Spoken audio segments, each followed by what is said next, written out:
Coming to you from the streets of Clearwater, Florida, the home of the Tampa Bay Lightning and Hooters, the original Hooters. That's right.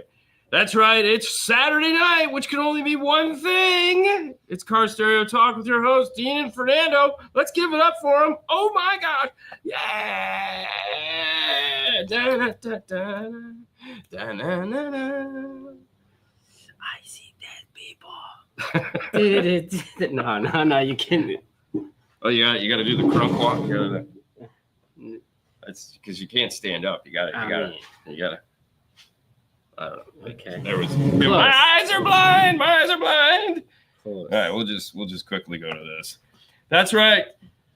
MasterTech Expo is 32 days and counting. Oh my gosh, I got so much to do. I cannot wait. Yeah.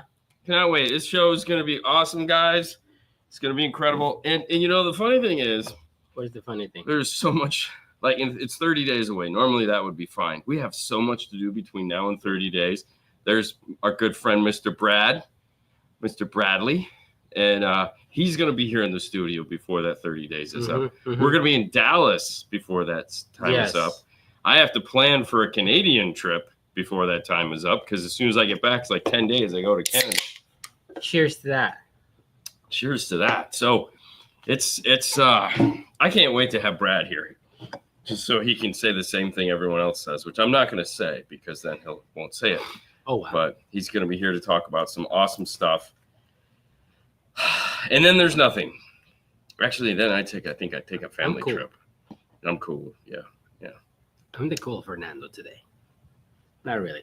My allergies are killing me. Angry Fernando. He was angry Fernando about 5 minutes ago. Not gonna lie. Dude. He even says, "Oh, I'm so upset." I go, "Why? Who cares? I mean, it's over. It's done. Saturday's game." My question is like, guys, if you guys ever, this is my complaint about the week, ever gonna go and do some service on your cars, please clean your cars. It's so upsetting when somebody's working in your car and it's like, it's a lot of stuff. So please take your time, clean the car. Baby seats are the best. I get it. I have a kid. Yeah. And I used to have a car seat, but it's like, take it out. Take it out. No, take it out. I'm trying to decide, do I want to do the ARC audio stuff first because that's so exciting, or it is. Let's go for it. You sure? Yes. I mean, because I really want to go because it's like everybody's excited about this. Something. Yes. Okay. So for those of you guys that are new to this, just so you know, ARC Audio just released the PS12 Pro. And it went on sale Monday. Hit the street Monday running. Lots of cool new things. Everyone has been waiting for ARC to come out with a standalone 12-channel DSP. So now they have it. But wait, there's always more. It's always more. There's always more. There's always more. And one of the things that was also released to follow that was a software update. And you know how I feel about software updates. Absolutely giddy. I love them. I think they're great. And so they posted on Instagram last night that, hey, the software update is available, which meant I could tell you we could go download it. And today we could take a look at it because I've there again, being who we are, we get lucky enough sometimes to get pre-release stuff. Being who we are. Oh, that kind of sucks. So with that being said, we thought today we would take a look at the new software that ARC Audio has just released. So if you're like myself and like to download software to play with, and I want to, I do, before I go any further, I do need to, let's go back here.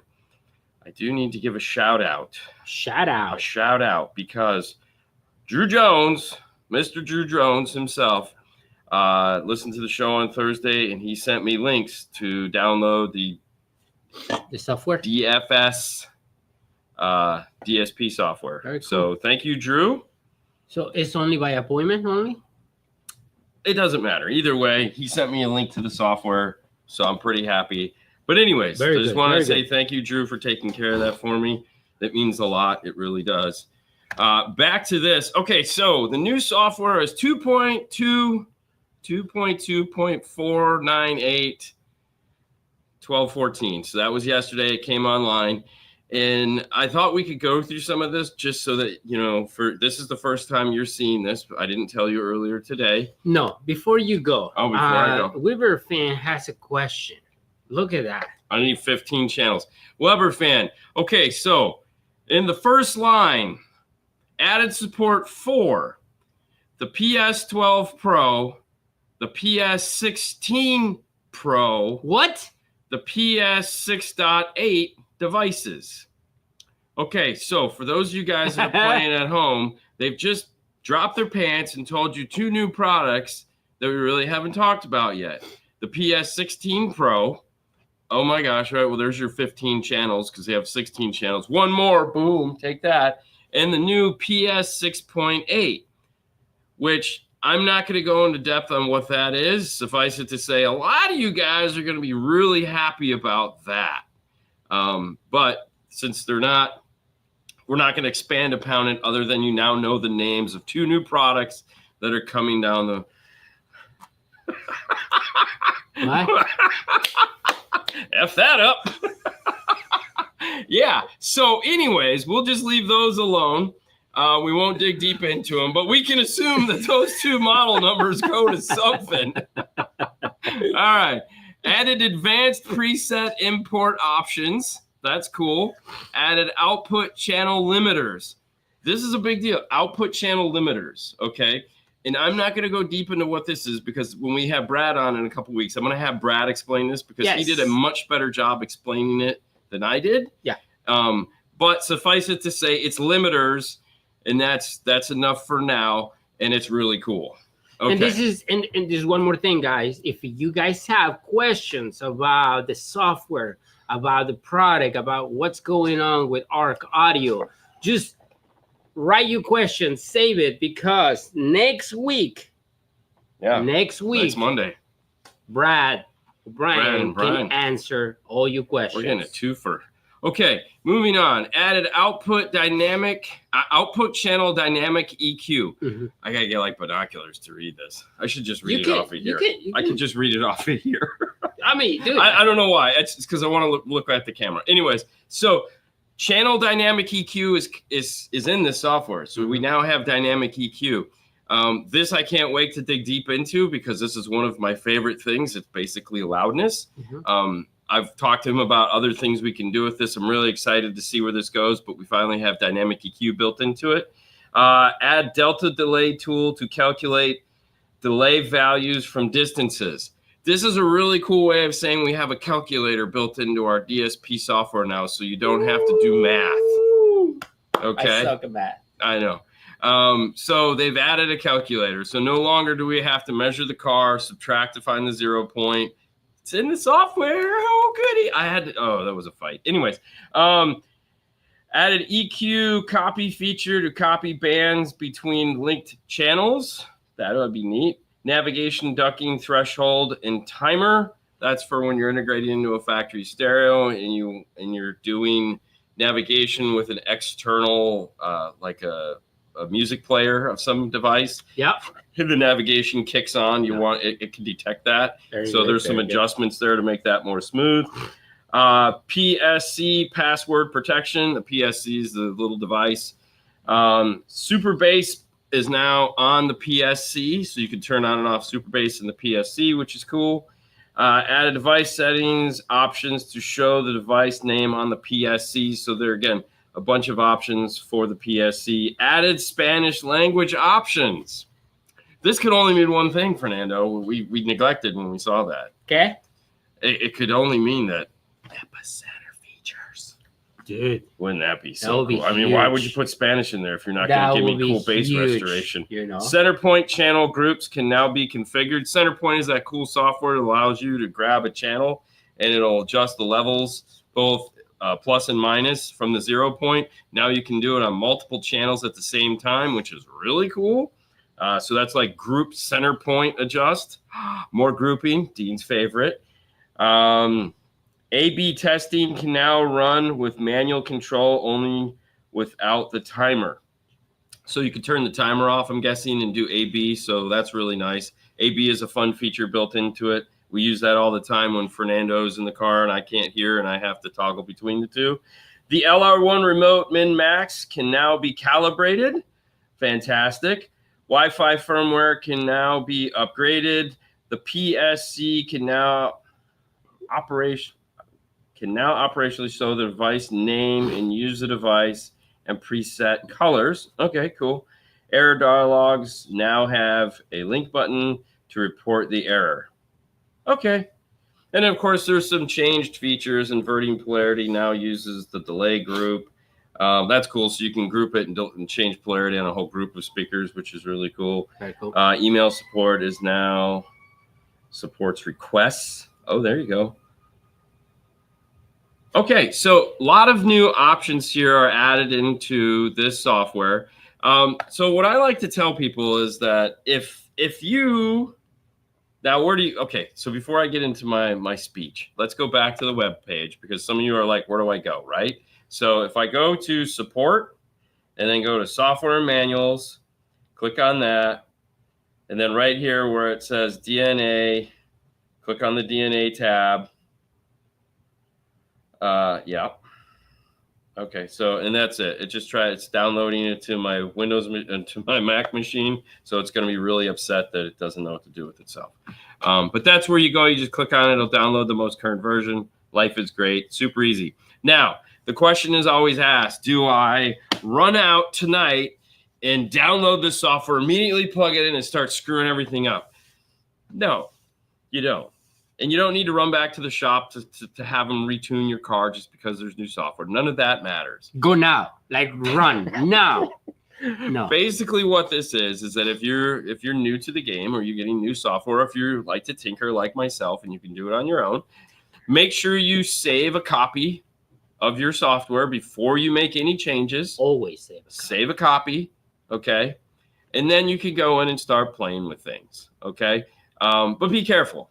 And if you didn't tune your car, then by all means, please feel free to not try to tune your car now, all right? Because nothing will suck worse than you going back to shop, say, I downloaded the new software. And yeah. So it's got a lot of tools we get to play with, but play with them cautiously, as always, and have a good time doing it, right? Okay, so this first segment is brought to you by the fine folks at Arc Audio. If you want to know more about what we just talked about, you can head over to arcaudio.com. And of course, the Blackbird is part of the software updates, meaning it will work on the Blackbird. So, but yeah, don't like run out and be like, oh my gosh, I need, no, don't.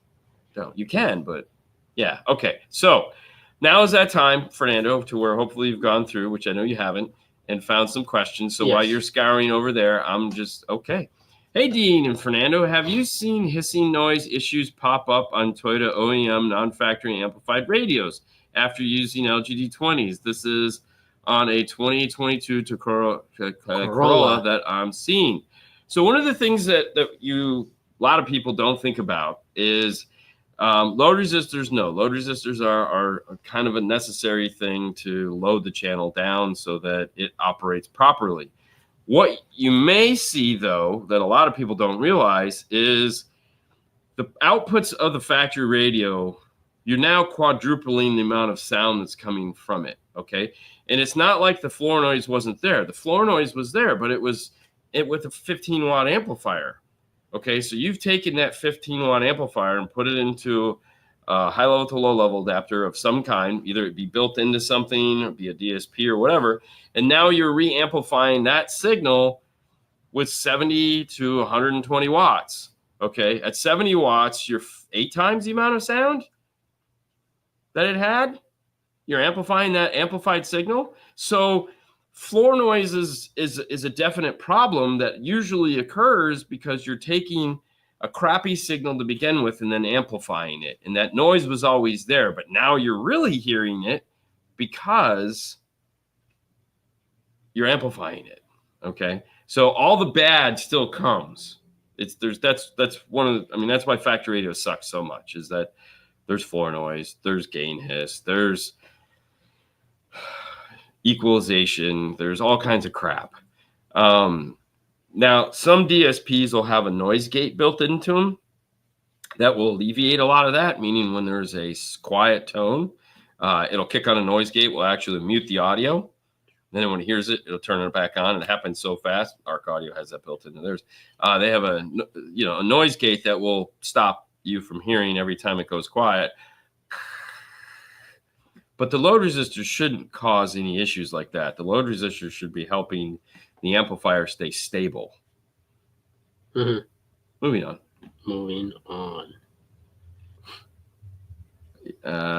Smart Technology 1, People's IQ 0. It's always a technology win. Yeah. I don't think so, man. People make this are stuff. smarter. Buenos tardes, muchachos. What up, bro? Hola. Mi gents, ¿qué pasa? I like pasta. Pasta's good. You like pasta? Yeah, but it says hola, mi gente. I don't care what it says. It says hi. Hi, gentlemen. Yeah. Mm-hmm. What's up, people? Anyways. Yeah. Oh, yes. Forgot. Arc Audio also has a standalone noise gate. Good call, Brad. You think yeah. This guy right here. NGM it's a standalone noise gate that is designed to do exactly what we just talked about. It listens. It has input RCAs. 4-channel. 4-channel in, 4-channel out. It also has high level speaker level in, so you can use this as your input. And it has a threshold and a decay. But yes, they do also make a standalone noise gate. So if it's something that is absolutely driving you crazy, you can pick some of these up and see, or pick one of these up and see if it solves your problem. See if it controls the issue. It's a Band-Aid for sure, but who doesn't like Band-Aids? I mean, I know plenty of kids that you give them a Band-Aid and they stop crying. I use Tessa tape. Tessa tape works too, but I know I can make Grayson's day when I give him a Band-Aid with a dinosaur on it. So Haley got herself a Mobile Solutions, right? Yeah. And they gave her Tessa tape. Yeah. And they say, welcome to the club. Welcome to the club now. This next section is brought to you by the fine folks at Focal. That's right. Focal makes speakers. They make amplifiers. They make speakers that everybody knows and loves. If you haven't heard of Focal speaker, I don't know what to tell you, because they're amazing. You should definitely take your ears and put them on a set of them. They make headphones too. Not that matters. I have a nice set of Bathas that I travel with. They're the most comfortable headphones I've ever owned. Yeah? For Bluetooth on an airplane. I own some really comfortable headphones, but definitely love them. If you would like to know more about Focal speakers and the wonderful line, and if they have a set of speakers for you, which I guarantee you they do, head over to focal-america.com. And of course, you can always follow them on Instagram and Facebook. Yes. Hi. Hi. Greetings from Thailand. Very nice. That's cool. What's going on, Ken? Thank you for keeping the time, by the way, Fang. Thank you for doing the press reveal for the Kenwood Direct Connect. You mentioned the phase of vehicle releases. Was curious if you had an idea on the 10th Gen Honda Accord, which phase? Dos. So anything that's Honda related will be phase 2, according to what they're telling us. So it's supposed to be Toyota, Honda, Acura. I don't know if your car will be part of that. There was a list at one point that was tossed around. I don't know where it went, and I haven't seen it since I saw it. It's almost become like a Mandela effect at this point. We know it existed. We think it existed. Mandela? Yeah, it's the Mandela effect. You remember something differently than how it actually was. You could have swore it was that way. Totally. Yeah, it's life. But no, phase 2. As far as when phase 2 is coming, there again, this is an assumption on my part. We don't have definite. I'm hoping by the end of the year, if not sooner. Well, let's wait for the phase 1, please. But yeah, let's wait for phase 1. I mean, we're all ready for phase 2. It's like, and I get it. We still don't know what happened to Red Hulk. I haven't seen it. I don't have an That's like F-150. I don't have 3. a Chevy. I don't have that car. What I care about my car. You have a Volkswagen. Yeah. Yes, but I already have a Ring. So I know, but it would be nice. All right, this is a good question. They do make phase 1 in my car, so I'm no one cares about I know. Okay, what's the question? All right, so if all parts are top tier, yeah, which ranks, in your opinion, as the most important to you? Amps, DSP or speakers? I'm an electronics guy. I've always liked electronics. I like geeky stuff. Like, we know that. So to me, I think the amps will always be the most important. If that's what we're asking. I just like amps. I like looking at amps. I have a bunch of amps on display. Yeah. Because I think amps are cool. No, but what I'm thinking is like in the system, for example. Still think amps are the most important. Well, yeah, because, okay, listen. Source unit will always be number one. You got to have the best source unit. But we're assuming all sources created equal. I have the best source I can possibly have. So we're going to assume that in this question, right? So we're going to assume that whatever the source is the best source. Yeah. Because that isn't one of the questions. So we're just going to assume all parts are top tiers. That means we have the best source unit money can get. Okay, so now amplifiers, DSP, and speakers. The DSP, each one of these things is important. The DSP is what's going to allow us to do all of these things. And that's what for me, that would be the most important thing. That would be DSP. I just want power. I want a lot of power. And the reason why I say that, is because I'm a child of the 90s.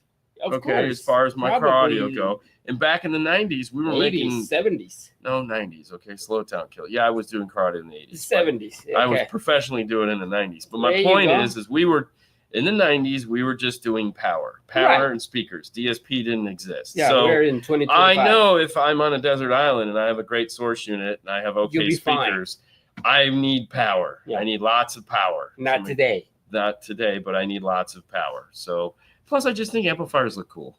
Oh, no, they look cool. If you want DSP to be yours, you can. Yes. That's the great thing about it. We don't have to agree. Oh, we never agree. But I know. So there we go. So all right. I like amps. He likes DSPs.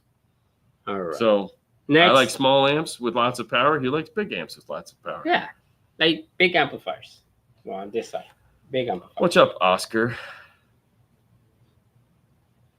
You listen cars. I'm currently building. He's building a McLaren right now. That's so cool. For 2 single voice coil subs in my home theater, they said to place them front and rear in diagonal opposite corners to help the room resonance and even out bass response. Does this also hold true in a car audio? No, because a car is not a perfect square or rectangle. A car is a car, and listen, the reality is if you can do an upfront sub, great. More than likely, you're not going to put a 12 in the front of the car somewhere. Okay. No, but you can put 2 15s. Yeah, if you don't have an engine. If you're Ryan or a Mitchell. motor. Either way, the reality is trying to get an upfront sub it's hard, and not a lot of vehicles do it. Now, Mercedes does it from the factory. They've put 2 8-inch woofers in the footwells buried behind everything. Most of the time one, that give you a wonderful front mid bass from the front of the car. It really gives you that grounding up front. And then the low frequency generator in the back, it's just basically shaking the car, produces low. And when you go to the competition, a lot of people that have upfront subs will have an upfront subwoofer, and then they'll just have big ass subwoofers in the back that put out from like 40 hertz and below that just shake the vehicle. JBL is doing that in a lot of the new Harman systems. For example, like in F-150, the front speakers are subwoofers, even though there's a sub behind the seat. It's the stupid free air thing. And all that does is reproduce very low bass and shake the vehicle. Okay. So as far as car technology and what we try to do in a car usually doesn't work in a house, and a house doesn't work in a car. That's why we use delay, because with delay, we can delay our subwoofer into our system so that they can couple with our mid bass. And if everything stays at the same volume, meaning we're not subwoofer level controlling it, then we can get a really deep sound up front. But the minute we turn the volume on the subwoofer, it all goes to shit. So there's different things you do in a house than you do in a car. Like, you don't have a subwoofer volume control in your house most of the time that you're just walking up and going, whoa, bro, check that out. Oh, wife's up. Okay, sorry. I mean, I do, but most people don't do that. It's just you know, and you have towers in your house that produce a decent amount of bass. It's not like you all of a sudden, if you added 2 subwoofers that you actively crossed over the front speakers, those have subs in them. So really the sub channel in a house puts out low bass that is made for car crashes and airplanes and all that fun, you know, gunfights and stuff like that. Yeah, that's what it sounds. Okay. Oh yeah, it just rocks the place. Sounds good. But anyways, kind of some of that. Let's go with all of that. Your thoughts on the Kicker 13.7? I have one sitting right over there. We've played with it quite a bit. I think it's a great idea. I'm excited about where it can go. I know there's a lot of people that are very excited about to use it because again, you could take this one amplifier. It's 6 channels of audio. It has staggered power on weird channel configuration, which wasn't happy about that and kind of said, guys, really, you screwed that one up as far as I'm concerned. And they were like, well, and I was like, no. So in this case, 1 through 4 are high power, 5 and 6 are low power. That's backwards in my book, but whatever. You know, everyone's different. Not shouldn't be. And then we have a huge sub portion, which is fantastic. We've unboxed it. We have a video up showing it. It's impressive as hell looking inside. Yeah, Fernando, it is cool. Fernando did an amazing job on the amplifier. It looks so gorgeous. And there again, you know, a 6 to 8 DSP in front of that thing, you're golden. Or if not, I mean, it does have one of the cool, you know, there's a bunch of about it because it comes with a cool controller. The nice thing about the controller is you can do a lot of adjustment in it, sitting in the car, getting your crossovers dialed in perfect, which I think is wonderful. Yeah. You can, you know, it has a lot of features into it that a little more than basic straight power amplifier has, or does it have, or it does have. I don't, whatever. Anyways, it's a great amplifier, and it's going to do really well. Because when you compare other amplifiers at price point to it, they're going to fall flat. They're going to fall flat. It's just not going to have the functions that has, you know, and the precision that you can use it on, which I think is the best. You guys work 6 days a week and still do these shows. Impressive or stupid. It's a fine line. I just want you to know that it is a very fine line. In between that, yeah, it's like butter, you know, slippery. When will manufacturers start releasing head units to fit and new cars, subs, and the massive dual screens? I mean, let's be honest. It took this many years to come out with the new Kenwood stuff with iData. iData's been wanting to do this for years, okay? Like legit years. We've known about this for a very long time. Like, there's people that have died in the chain. That's how long this has been. Not because of this, but no, like, you know, maybe like, you never know. Good friend. I still miss him, fucking jerk. Oh, sorry. My bad. I'm still upset about that. I will never get over it. Moving on. Just pretend that this is life, guys. Yeah, it happens. Yeah. It's Dean. He gets angry sometimes. Yeah. Anyways. Oh, somebody's leaving because. Yeah. Okay. He said. Dean just say the F word. Okay, I'm leaving. Yeah. Wow. Okay. Good job, Fernando. Way to really play it. Okay. So, anyways, as I was saying, this. With the new S8 and the FL kits that iData just released, and Kenwood, of course, being the first to be on board with JVC, so we're going to get an 8-inch screen, we're going to get a 10-inch floating screen. You got to understand that these guys have to sell these things. Like, it was somebody else coming up with the idea, doing all the work, and handing it to somebody to just be like, look, we've done all the work. All you legit have to do is take this schematic and build a screen to this size. And they got blowback from just about everybody, okay? So one manufacturer said, yes. I'm out and reporting. Bro, I know where you live, man. I will come and squash you. With the Tesla. Yeah, no doubt. So the reality is like you see some of these new cars have the dual 12-inch screens, like the new short 4-inch or whatever. It's like 6x12 screen that like Jeep has and Kia has. And that's a new DIN size. Okay. So we know it exists.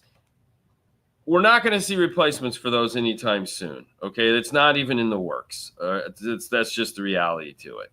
But now that we have this project coming out with the 8-inch screen and the 10-inch floating screen, we have a roadmap to show manufacturers that there is legit business here to be had. Okay, because they don't see it. They are in this mindset of, we've been making double din radios for 40 years. We're making double din radios for 40 more. And it's like, no, that's not. You're going to get blown away. And like we talked about on the news yesterday, a Toto making Vinland it's an 8-inch screen and a 9-inch screen that are iData in the box. Okay. Those guys are way more nimble than anybody we know. For $150. No, it's not. No, just kidding. But my point is you're going to see companies like that to go, wait, the only thing we had to do was put an iData module in the box? That was it? Oh, okay, problem solved. It's great for iData. Oh, no, it's great for everybody. They're just going to be like, all right, well, hey, what do we got? How much do we got to pay you to be iData compatible? It's going to happen. But I feel it's not just that. You got to also do the support and do. Yes, but listen, we've got Jensen and we got Boss, and Boss Elite, and now we got Vinland. I think everybody's moving at the right direction. I think it's speeding up fast. It is good. I think it's speeding up fast, and these people are catching up with the big brands. Oh, no doubt. So, like we're getting Kenwood. Here's the funny in all this, right? Because you look at Kenwood and you say, funny, but... well, no, Kenwood looks at it and goes, we're doing this amazing thing, in which they are, because they're the first to be like, we're going to do this, and we're like, we made a really awesome piece. They are for sure the first one. Yes, and they're making an awesome piece, and they're putting all their marketing behind it, and they're putting all their technology behind it. And they're going to get a year, maybe a year, maybe more. I don't know, man. It's going to be tough. It's going to be tough because, like, talking with some of the other brands they're like, that are doing iData stuff at the show, and they were like, yeah, we're working on this. We've already we got the spec. Everybody and we're says going. that, it's like, I'm working on. We're yeah. also working on our DSP, and when they come out, it's like, are you serious? Well, yeah, okay. Well, you see what these guys did. No, I totally get it. I totally get. All I can do is report on what people tell me. People tell me that we're working on this. I mean, yeah. So what do you say? Would it be easier for them to make radio modules and use the OEM screens? So that's the problem, is that the OEM screens are typically trash. They're not compatible. It's not that. It's just that's what goes bad. If you look at a car that's 10 years old that has an 8-inch screen in it, or 5, it's the screen that's garbage. Okay, it's blurry. The backup camera is almost non-visible. Like, these are all things that it's like, got to remember, they're 480 screens. Very few cars they put like a 720 or a 960 screen in. So I don't even know what the new 6x12 size is as far as the resolution on that, because you got to remember, they control. It's 4K. Yeah, it's parquet. It's okay. Butter. They control the graphics on that, and you can make graphics look really good on really low res screens. We've all seen it. We've been looking at it for years. So we don't want that. So, but no, that's a fair thought, though. I mean, we've all kind of been there and been like, why don't you do this? And they're like, 'cause. And we go, oh, okay. Hi, guys. I have a kicker key front stage upgrade. Fantastic. Thinking of adding the ARC Audio BXM. Good idea or not? And how would I connect this? Thanks. All right. You have one. I was gonna say, right? Is that one I just pulled out? Not that one, no. Hold on, what is it? Oh, the other one. That's the Why do we have all this paper in here? I don't know. Are we artists all of a sudden? Yeah. It's for the kids to play around. BMX. Yes, that's the epicenter? Yeah, it's the highest epicenter. Yes. So it's basically like yeah. It's the bass boom boom. So this doesn't, so all right, so depending on how you do your kicker front stage upgrade, this does not have high level in, it just has low level in. So if you have like a key lock first going into a kicker key, this would go between it, and it'll go out of the key lock into No, you'd have to come out of the key lock. So you'd have to run the software, which you've already done. So you would just unplug it because you can't. It's a kicker key. Yeah, but there would key have lock. to be. Well, if it would have to be. So if it's a key front stage upgrade, though, it would depend on if you use the key lock or not. So that would be the hard part. But the really weird thing would be you'd come out of the key lock, you go into the key. The key is using 2 channels audio in only because you don't do 4-channel when you just use it as a front stage upgrade. So, but I don't think this would affect the frequency. This wouldn't affect channels 1 and 2. It would only affect channels 3 and 4. Mm-hmm. So, because that's only bass. Yeah, it was only low frequencies, so it would do nothing to channels 1 and 2. But you would have to have something. So there'd have to be an external high level to low level to convert it to RCA, out of RCAs, and then between the two, and then that was it. So that's really about it. Yeah. So now there's tons of people going, "What the heck is that?" So we often talk about a piece.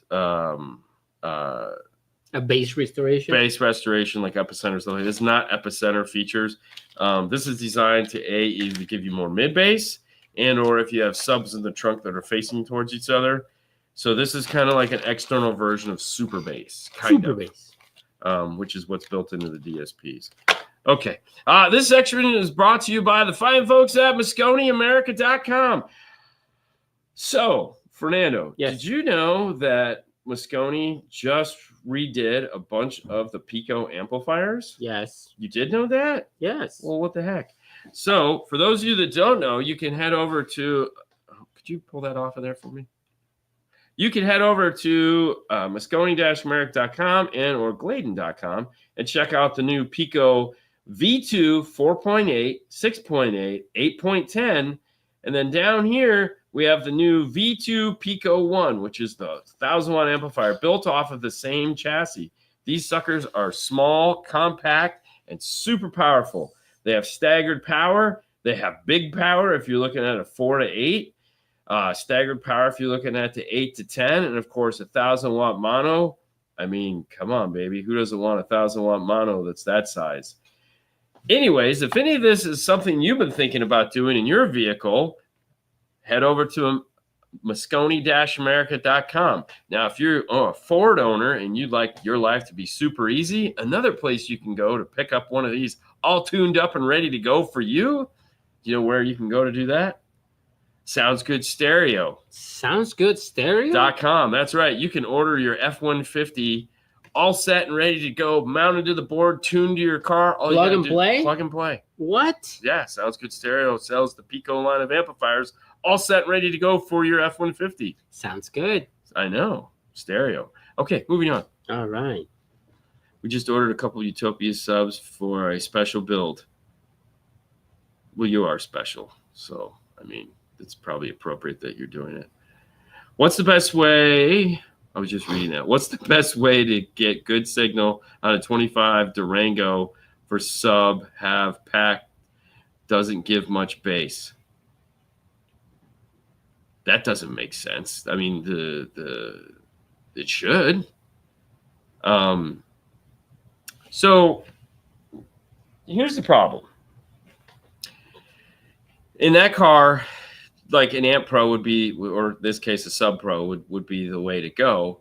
But you say it doesn't give much bass. That questions why. Why would it not give much bass? Because if it is in fact a pack, and I'm assuming a sub pro, then it would be a full frequency output and there'd be no thing. Now, if I'm just using pack because it's 25 Durango non-amplified, the only thing I'm doing is adding a sub and I just bought their T-harness for behind the radio, then that would explain why the bass isn't that good, because depending on where you grabbed it, hopefully you grabbed the front 2 channels or the front channel, that would kind of be the reason why. If it's a factory non-amplified system and all you're doing is adding a sub, you need some form of bass. They installed 6-channel one. There again, hopefully it's an amp pro. If it's in, because that's what he said, they installed a 6-channel one. So, but they make an amp pro and they make a generic high level to low level adapter, like an LC7i, LC6i, yeah. So you got to know, is it an amp pro or is it just some high level to low level pack piece? An amp pro is like this small. They look very similar. The LC7i is like big, but they also sell just the generic 6-channel high-level to low-level adapter. So Yeah, it's tough knowing which one they install. Yeah. Here's the thing: regardless of what they installed, simple tests can be done, but you'd need an RTA. So maybe not so simple. If it's an Amp Pro, okay, which is the 6-channel version of it, it's going to be an RC output that's perfectly flat. Okay, if it is. Okay, hold on. What did they say? Cause that? Yes, sir. If they left gain down, would that cause it? Well, yeah, because okay. So let's kind of go through the whole scenario here. If it's an Amp Pro, that's a 20 to 20 flat signal that comes out perfectly linear with the volume knob, meaning it goes up and down and it looks fantastic. It's a 5-volt output. Okay, out of the RCA section, that's 5 volts. That's it. Now, if it's a high-level to low-level adapter that's 6 volts, it's still going to have a gain knob on it, but now they're pulling from the factory radio, and you would know if it's a Sub Pro because you would have a premium audio brand, like it would say Alpine or Dre or something somewhere in the car. If it's branded amplifier, then it's an Amp Pro. In which case, to answer this question, if they left the gain down, yeah, that would probably suck. If it's a small amplifier. See, the only thing is like the Dodge Durango, they only offer for. Which one are you looking at? Because there's the new one. CH21. That's not it's the new one. That's the old one. You got to go to the new one. There's a 22 now, I think. Yeah. Yeah, which is for the new Durangos and stuff like that. Either way, the problem would be it's only for Ram trucks. I don't know. Yeah. So if they're using high level to low level, it's a CH41. CH41. So that's not. Yeah, it's compatible. That's the new one. Yeah, APCH41. Okay. Yeah. So okay, two things. One, has a volume knob. Mm-hmm. So it has this volume knob. There should be somewhere that controls the output level of channel 3. Mm-hmm. Okay. So this should be installed somewhere. Okay. If it's not the end of the world. It's not important. Like, it's just nice if they did put it somewhere and left it down. That would explain. The other thing too is it is a 5-volt output. So depending on what sub-amp you have, I would check your gain to see where that's at, because some amplifiers gain all the way down. There's no output out of the amplifier. You have to turn it up to get to 5 volt because it's like inputs. It's got like 8 volts, or it's just ridiculous. There's no sound that comes out of it. So try turning it up and maybe crack the gain up a little bit. But keep in mind, I don't know the system. I don't know the pieces. So if you're looking for approval to turn the gain up, I don't know how they set it up. I mean, if they use like a DD1 and it's perfectly level matched and it's not loud enough, then that's a power problem and not a gain issue. So you got to be careful. I don't know how they set it up, but it sounds to me like you have all the right equipment. So if you've got a CH41, you got perfectly good signal. Now we need to figure out, okay, what voltage is the amplifier doing? Yeah. Is it a 1,000 watt amp that we want it to be a 2,000 watt amp, or is it it's a DC audio 2K and 2-3 level? Yeah. So you want this thing to be crazy. So the other thing too is I'm hoping you have some batteries, because that probably is going to need a couple batteries. But source unit wise, you're fine. You have the best option to get the cleanest signal into your 2K. Mm-hmm. Past that, I don't know what they've done. Right. So you're on the right path. Maybe get a second opinion. Somebody that can actually look at it in your area. That'd probably be a good idea. That would be a good idea. It'd always be a good idea. You know? Okay. Yeah? Yeah. Sounds good. You good? Yeah, go ahead. Okay. Scrap back through it while I go through this one here. Hey, you're welcome. I currently have a set of Alpine S2 69C components installed, but the 2.75/3/8 coaxial speaker for the dash are a big letdown. Thinking about switching to the Kenwood 6902Cs. So the real question for this would be, give me the car. Tell me which car this is. That's the more important thing. I get that. We told us what we have. Let us know what kind of car we're dealing with, though. And also, why are they a letdown? What's the letdown? Are they not bright enough? Are they kind of flat? What do you have powering them? Is there a radio in here? Is there an amplifier in here? Do you have a DSP? Blaming it on the speakers, though I know and everybody knows I'm not a fan of S-types, isn't always fair. So we want to be fair when we say something is yuck. It's a Toyota. Okay. Where does I'm it just say? kidding. I was just like, wait, where does it say that? Okay. All right, ready? Oscar's just having a blast. Yes. I'm glad we could be his friends tonight. Finally, you I know, he needs a never friend. comes All right, in. so Yeah. should I go to this one? Go for it. Okay. 2015 Pathfinder. I'm stuck between keeping the factory head unit, never be stuck, and using a DSP, or waiting for the new JVC Kenwood unit and keeping the DSP. Limited budget, basic install for my kids' hauler. Oh, man, this is a tough one. Okay. So it's 2015 Pathfinder. Yes. This would be great to just put a small DSP amplifier in. So like a Pico or a Blackbird. Yeah. Okay. Just to get you going. You know, it's got like a 6 to 8 or an 8 to 12 or an 8 to 10. Just something that I can integrate into the crappy radio, because I'm going to pull it out. Regardless, you're going to pull it out. Now that you know there's a replacement, that thing is gone. Okay. If you get a DSP amplifier, you can get up and running today, because you can take that crappy signal, put it into the DSP, DEQ it, do a whole bunch of splashy crap to it, and get it to sound good and rocking and rolling. And then when you buy the Kenwood, you can easily toss link out into your DSP amplifier. Oh yeah, life is so much better. I was thinking about that the other day when we were talking about my car. Toss link out right into it. Done. Super sexy. You can break it into 2 parts, so you're not just like, but yeah, no, I would go DSP amp, make sure it has a toss link input. Go ahead and put that in, get it going, get it sounding the way you want-ish, as good as you can. And then you're going to do the radio. There's no way you're not going to do the radio. Hello from Hawaii. Okay, nice picture. I saw this show about a year ago or more. I like the show and watch the videos sometimes. Thank you, man. Thank you for watching. Great to see Cario in action. Thank you for watching. Question. Do you always run your hot wire straight to the battery, or can you use the hot post for jump starting the car? Always going to the battery. I've never gone to the jump post. So here's the deal. If you're running a 4-gauge, okay, every piece of resistance matters, right? The jump post, those are convenient on some vehicles, especially when they hide the battery. It's not the proper place to go, because sure, you feel good about running a 4-gauge to it, but what is from that post to the battery? Okay, because the whole car is coming off, passing through that jump post usually. So if it's a 4-gauge, well, the rest of the car needs that. So it's a matter of just kind of like in like a Dodge, where batteries in the trunk, post is in the front.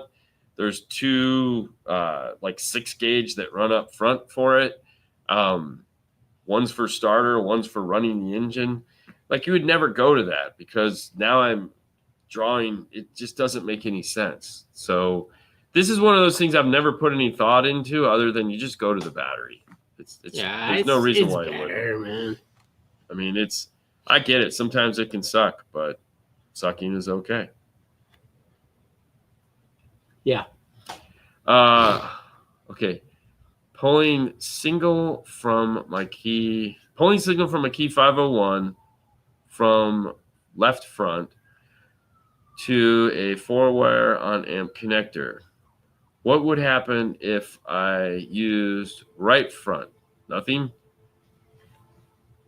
So you mean if you added right front? So pulling from left front and then you to the 4-pin connector. I totally get what you're doing. It's a normal install. Most bases, mono. Anyways. So if you pull from the right front, also depends on the car. In some cases, nothing. You might get a little bit more signal.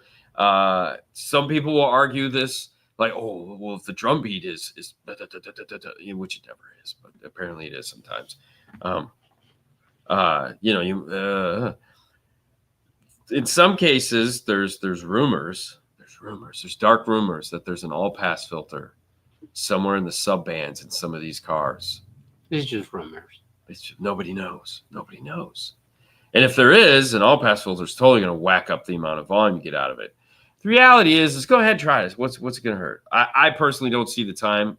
I would never do it. It seems like a waste of time.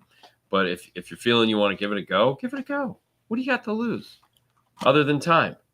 Give it a go. I would sleep in on this Sunday, though, instead of doing that. Hey, Dean and Fernando. Yes.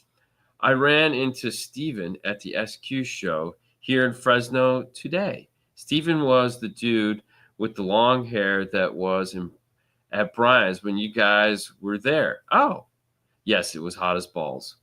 Yes, it was, Frank. Nice. Long hair. Yeah, he was the dude. He was the one dude.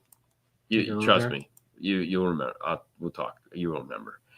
You guys are always my friends, Dean. No, so much, but still my buddy. Not so much. It's okay. Got to learn how to spell. It's not so much, but still my buddy. You forgot the T. Currently, I'm recovering from a wisdom tooth removal, so I finally got some time to waste some time on social media. Listen, Oscar, any time spent with you, my friend, is always a joy. I love hanging out with you at Jay's Tent. It's always a lot of fun. Always good. Yes. You guys, class act. You guys are always good to us, and I like picking on you because you're fun to pick on. Yeah. And you pick back. So it's always good. Need recommendations for a clean 4-channel that does 150 watts at 4 ohms, please. That's a big amplifier, okay? What are you powering would be my first question. 150 watts is a lot. Okay, so it's funny. We're almost out of time, but I'm going to drop this here because Audio Control does make some big 4-channel amplifiers. But I think it's 120. It is 120, but that's pretty close to 150. It is. So I would check out some of the Audio Control amplifiers at audiocontrol.com. They do have 4 lines of amplifiers. They have the new Epic series. They have the new Altitude series, which is there's probably pretty close now. I think it's like 110. And then they have the LC 4.800, which is like 120. Mm-hmm. Sheet power, not actual power. Actual power is a little bit more than that.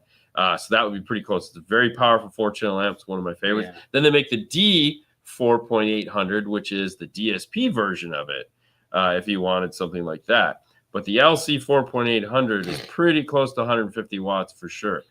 Outside of that, I don't know many because that's a lot of power. That's a lot of power. That is a lot of power. I mean, I'm pretty sure they are. Oh, they exist. Definitely sure. They are, but like, I mean, I know a 2-channel. Morel has the 2-channel. They make the 2. It's 2x70 though. What about the Yeah, exactly.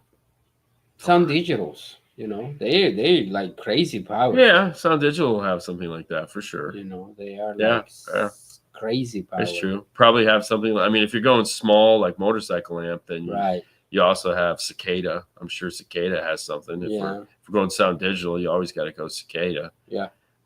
So little monster amps like that probably would, if you're looking for a small footprint, that might be good. So depends what you're running. Did the other guy ever come back? What kind of car it was? Oh, there you go. Helix C4 150 AB class. All right, there you go. We'll let it slide.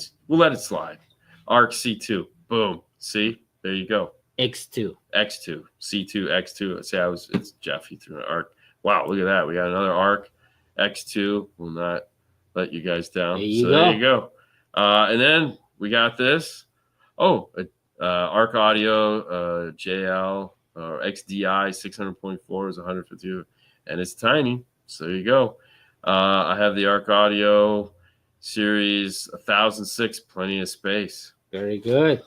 All right. I love it when you guys answer and do my work. MTX Thunder Series amps, maybe, but might be at 2 ohm. Yeah, I don't know. I haven't had a chance to look at those yet. And then what was the... And then the Polk Audio. 4004, 133 watts times 4 at 4 ohms. Very clean. There you go.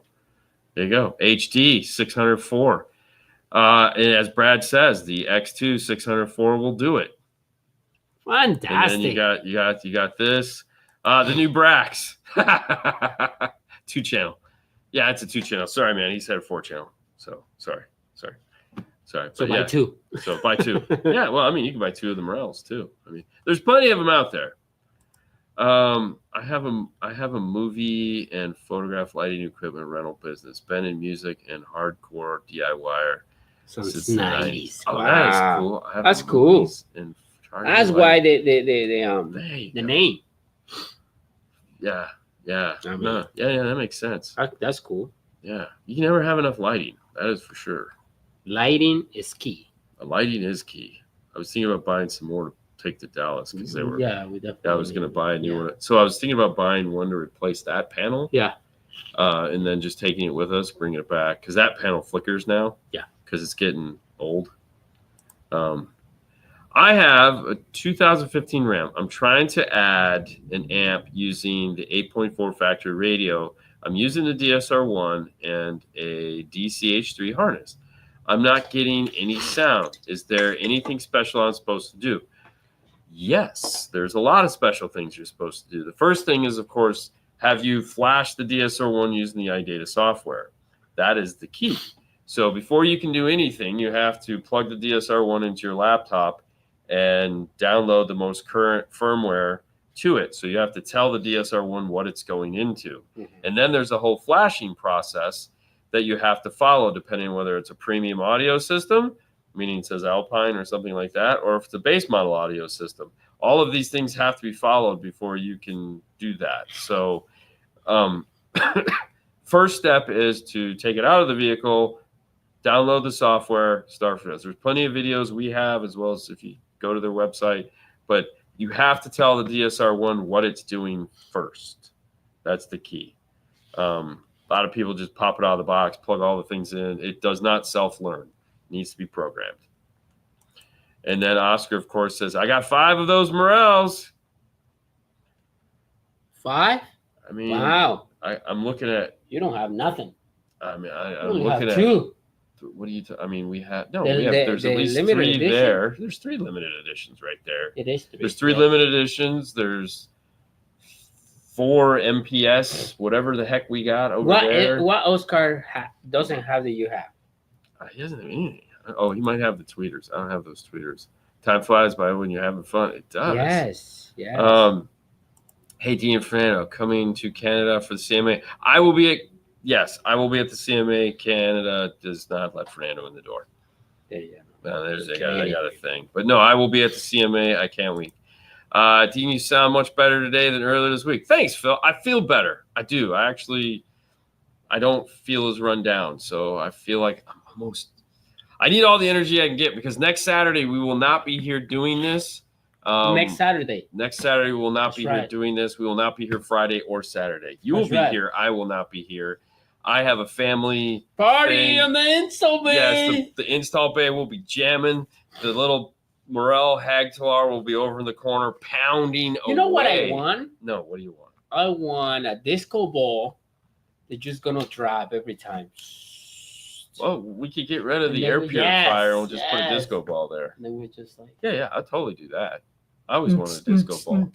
If you want a disco ball for when I'm not here, yeah, you can have that. The problem is when it like the sun hits it just right in the middle of the day, it just would. Yeah. Anyways. No, but it's gonna be motorized. Oh, you want it motorized? Yeah, that's gonna be cool. Yeah, we'll 3D print one. Okay, how does that sound? Saludos, Jose. Yeah. So, I know a couple things as that. Boring stock system and glasses. Yeah. Anyways, one can dream. 20 laser, not Bose audio system, completely stock, not enough treble. Need a set. Need to set treble 8 or 9 to get acceptably clear. Tweeters. You probably, if you don't want to go full crazy, you might be able to replace the dash speakers with a better dash speaker because the dual cone that is in the top of the dash typically sucks. And there are no tweeters in the car at all. So you may be able to swap, let's say, the factories for a set of C2s, Kenwoods. It's an easy enough, affordable swap. And see if that gets you a little bit more life out of it. Anyways, let's just do this. Friday and Saturday will not be here. I will be with Haley doing Disney Princess Run stuff. Are you gonna wear a tutu? No, Really? I don't. You should. No, because we don't. She doesn't do that. She's not a princess. No, I know, but like But she doesn't you like. should. No, why would I do that? We have to You're go. the princess of She's karate. going to be Perry the Platypus, and I'm going to be Professor Doofenshmirtz in one of the races. I don't know. I think I'm going to be either Huey, Dewey, or Louie in another one. Oh, okay. I'll be wearing. Yeah, I don't know. Or Donald. I don't know. I don't know what the third one is. I don't remember. But anyways, yeah, she dresses up for that crap. Yeah. So Yes. So a piñata. Wow. yeah. So anyways, I'd like to give a big shout out to our sponsors of the show. So I'd like to thank Arc Audio. Make sure to check out the new software. Of course, Audio Control. Check them out at audiocontrol.com or stinger.com, I think now, or Stinger Off-Road. Either one will all get you to the same place. Mosconi, Gladen, Focal, all three of those guys making rocking equipment, making your system sound amazing. That's it. That's all we got. That's it, right? We'll be back Monday. And I'll be back Monday. We're back Monday. Monday we'll be here. Monday another show, and then Tuesday, Wednesday, Thursday.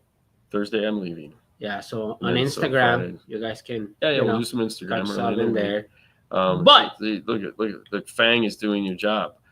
Like I'm going. That's what I was like. Fang is. Hey, if you're interested, you can find cool stuff at DNF Tool Drawer, of course, such as the IRTA2. If you don't have an electrical RTA, you should, because most of the questions you guys ask are easily answered by plugging in an electrical RTA and seeing what the hell is going on. And if you buy one, you can get a keychain. You do get a free keychain in the box, or if you'd like to have the keychain, but not the IRTA2. You don't have to buy an IRTA, right? Yeah. But head over to DNF Tool Drawer where you can pick up the cool keychain, Fernando's catchphrase, on to the next one, and the D-wire ruler on the other side. It's $10 shipped to you. You can find it at dnftooldrawer.com, as well as you can find links to most of the tools that we use here in the install base. If you've ever wondered like what we used, it's there. So yeah. Rob, I hope you're having a good day too. Thank you so much. You guys have a wonderful weekend. Enjoy your time with your family.